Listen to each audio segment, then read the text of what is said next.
Did I do that? This is part 14 of the story of how I got cheated on by Carl Winslow. So, today is rough because I'm discovering new things that are making me see that hindsight is 2020, but I still want to tell you the story as I experienced it.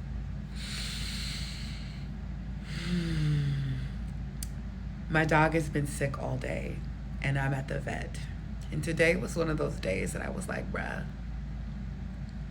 if something happens to my dog, that's his ass. Because I can't handle it. I don't have the bandwidth. I don't have the bandwidth to handle something happening to my dog right now. It would be highly problematic. Anyway, so it's my birthday weekend, and Saturday I was by myself, like I said. Sunday,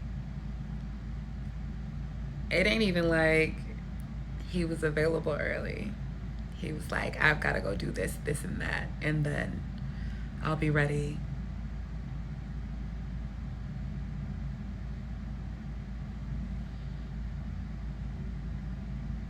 Again, punishing me for being upset, for sharing my feelings, for having feelings and expressing them. I understand that now. My feelings didn't matter, and they were not to be voiced in this relationship. But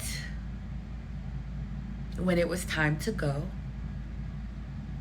I got dressed all pretty, and I was excited to go.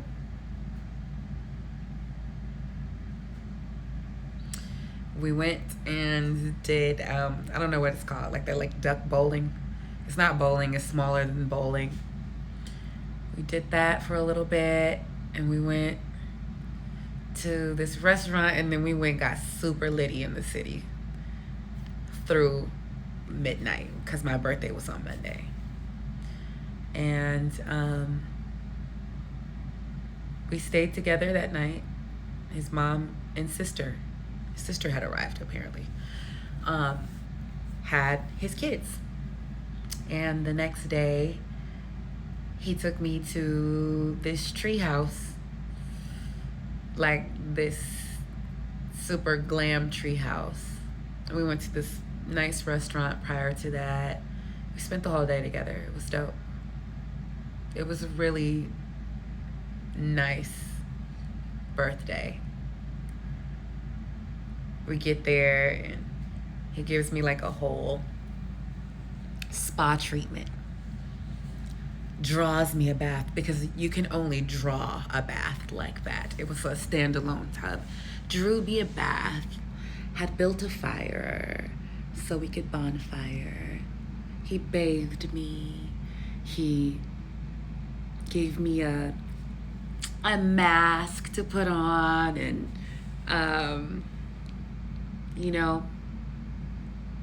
it was like a spa treatment. He literally turned on like spa music. And we had a great time out there in the woods, just us. Because although I'm saying that he cheated on me and that we had issues talking about the kids, in real life, I would have told you that Carl was one of my best friends. We laughed together all the time.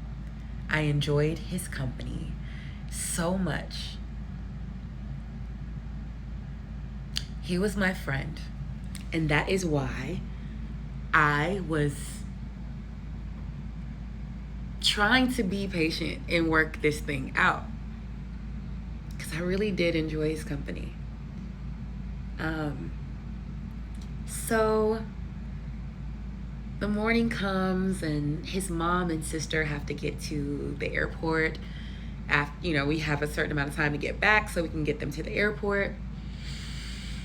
And I'm like, dang, I didn't even have time to hang out with them while they were here. He was like, yeah, I know we got to get them to the airport as soon as we get back. I said, okay, well, I want to like at least ride to the airport.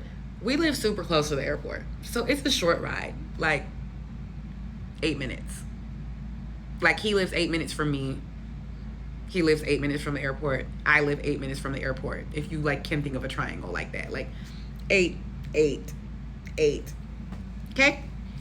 And he was like, no, my mom said that she wanted to talk to me about something, so I'm just gonna take them. And I looked and I'm like, okay. And I felt like he was, for the first time, attempting to keep us separate. And I didn't know why. Now, if his mom's phone number, I could have called her. But it seemed really intentional. And I'm like, oh, he was talking shit on Saturday about me. And now he doesn't want me to be around them. I don't know. But I didn't like it. So that's only a part of the birthday celebration because I was doing my own thing for my birthday. I threw myself I'll call it a wedding reception, a wedding reception game night, backyard boogie dance party. I mean, it was so beautiful. It was a fancy formal dinner. And then we changed clothes and bonfired and played games. It was awesome. I invited people. My best friends came from out of town. It was like literally top tier. Mind you, throughout this time, we're in therapy and not able to talk. I mean, like the therapist is lecturing us. So we have not been talking about the elephant in the room.